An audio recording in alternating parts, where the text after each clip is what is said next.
Así quedó solo Jacob, y luchó con él un varón hasta que rayaba el alba. Y cuando el varón vio que no podía con él, tocó en el sitio del encaje de su muslo, y se descoyuntó el muslo de Jacob mientras con él luchaba. Y dijo: déjame, porque raya el alba. Y Jacob le respondió: no te dejaré si no me bendices. Esta es parte de la historia del origen del pueblo de Israel, una historia de lucha, de consagración, de sumisión a Dios. Qué distinta era la historia de Israel en los tiempos de Oseas.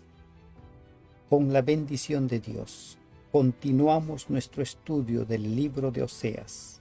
Ingresamos a las perlas del capítulo 12. Efraín se apacienta de viento y sigue al solano. Mentira y destrucción aumenta continuamente, porque hicieron pacto con los asirios y el aceite se lleva a Egipto. Jacob luchó con el ángel para obtener su bendición, para obtener su protección. Sus descendientes, cientos de años después, buscaban la protección en los países extranjeros, en los asirios, en los egipcios. Seguían al viento, en lugar de buscar a Dios, buscaban alianzas extranjeras. Tras el viento solano, dice la palabra, es como ir sobre vanas esperanzas, sobre planes impracticables. ¿Cómo había olvidado su origen? Pleito tiene Jehová con Judá para castigar a Jacob conforme a sus caminos, le pagará conforme a sus obras. Dios llama a juicio, Dios es justo, cada uno recibirá conforme a sus obras, cada uno recibirá conforme a los caminos que haya decidido seguir. En el seno materno tomó por el calcañar a su hermano y con su poder venció al ángel. Jacob recibió el nombre de Israel después de haber luchado con el ángel del Señor. Este es el origen. Desde su nacimiento él siempre estuvo luchando, aferrándose, siempre queriendo buscar la bendición de Dios. Pero la historia había cambiado con sus descendientes. Mas Jehová es Dios de los ejércitos, Jehová es su nombre, dice el versículo 5 de Oseas. Antes, en el versículo 4 dice: venció al ángel y prevaleció, lloró y le rogó, en Betel le halló y allí habló con nosotros. Ese Dios con quien había luchado Jacob por buscar su bendición, ese es el Dios de los ejércitos, el Jehová de los ejércitos, el Dios poderoso. A ese Dios suplicó Jacob por su bendición. Él comenzó luchando, pero terminó suplicando. En eso consiste la santificación: empezar luchando en oración, terminar suplicando a Dios porque nos ayude a vencer nuestra mayor batalla, nuestra batalla al yo. Tú pues, vuélvete a tu Dios, guarda misericordia y juicio, y en tu Dios confía siempre. Haz tuyo este pasaje, grábatelo, memorízalo, interiorízalo dentro de tu corazón. Vívelo, el llamado de Dios: vuélvete a tu Dios, guarda misericordia y juicio. Cambia tu estilo de vida, tus hábitos, tus conductas, y en Dios confía siempre. Ese es el llamado. Efraín dijo: ciertamente he enriquecido, he hallado riquezas para mí. Nadie hallará iniquidad en mí, ni pecado en todos mis trabajos. A esto llamamos el autoengaño.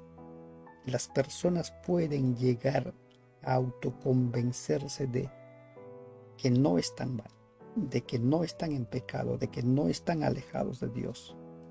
Y el peligro es la prosperidad económica.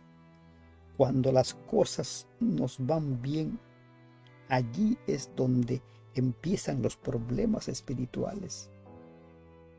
Jesús más o menos dijo, y podemos tratar de aplicarlo a esta realidad: es más fácil que pase un camello por el ojo de una aguja que un rico por ese mismo lugar.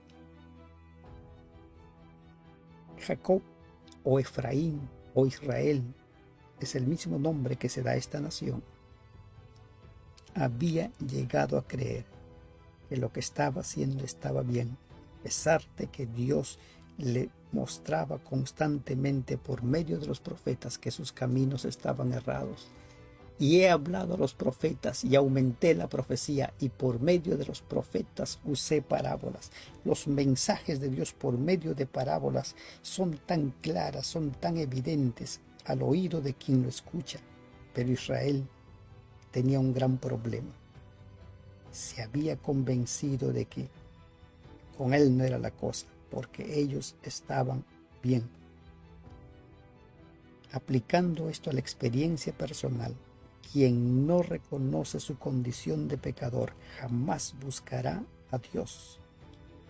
Necesitamos reconocer de que estamos enfermos para buscar al médico. Necesitamos reconocer que somos pecadores para buscar a Dios. Israel no reconocía. Ellos decían, no tengo pecado, nada me encontrarán. Y por un profeta Jehová hizo subir a Israel de Egipto, y por un profeta fue guardado. Siempre los profetas han estado delante del pueblo de Dios, guiándolos, amonestándolos. Siempre, nunca el pueblo de Dios ha estado sin un profeta. La mayor profecía está, o la mayor profecía que nosotros tenemos es la Biblia. Siempre hay un profeta amonestando, llamando. Moisés, el gran profeta, sacó a Israel de Egipto, y por un profeta fue guardado, y por un profeta nosotros somos guardados. Qué hermoso mensaje, qué hermoso llamado, qué hermosa amonestación de este capítulo 12.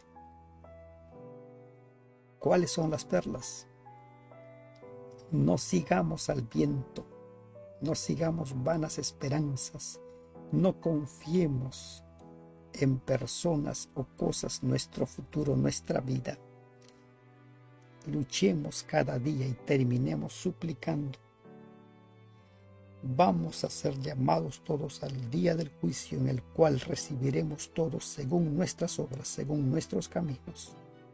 Y por último, simplemente quiero terminar recordando el versículo 6, el llamado que Dios hace. Hagámoslo nuestro. Tú pues, vuélvete a tu Dios, guarda misericordia y juicio, y en tu Dios confía siempre. Amén.